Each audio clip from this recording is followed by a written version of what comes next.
Obama பேசியிருக்காரு ஒரு 4 நாள் முன்னாடி. என்ன ஸ்பீச் பாருங்க. இந்தியாவை தப்பா நினைச்சிட்டீங்க. இந்த இந்தியா பழைய இந்தியா இல்ல, இது வந்து மோடி இந்தியா. அவர் பேசுறது பார்த்தா அவர் பிஜேபி சென்டர்ன்ற மாதிரி இருந்துச்சு எனக்கு. அந்த மாதிரி பேசியிருக்காருங்க பாருங்க. இந்தியா வந்து ட்ரம்ப் தப்பா புரிஞ்சுக்கிட்டாரு. அவர் இந்தியான்னா ஏழை நாடு, பழைய நாடு. இந்தியா மோடி கீழே இருக்கிற இந்தியா வேற. நீ பழைய இந்தியா நினைச்சிக்காத. இப்போ இந்தியா வேற லெவலில் போயிடுச்சு.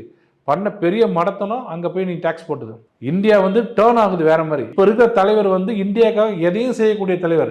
அவரை நீ பகச்சிக்க கூடாது. இன்னொன்று, எதிரியோட பலம் தெரியாம அவரை டச் பண்ணா எவெல்லாம் சேருவாங்கன்னு கூட தெரியாம இருக்கிற நீ நினைச்சிட்டு இருக்கிற சைனாவும் இந்தியாவும் சேர மாட்டாங்கன்னு சேர்ந்துட்டாங்களே. இப்போ என்ன பண்ண போறீங்கன்னு முடிக்கிறீங்க. இப்போ அந்த மாதிரி சொல்றாங்களே.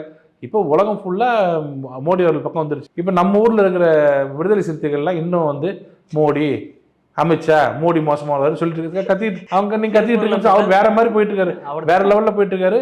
ஒபாமா சொல்லியிருக்காரு, நீ என்ன விமர்சனம் வச்சாலும் சரி, ஒரு கண்ட்ரியோட எக்கானமியை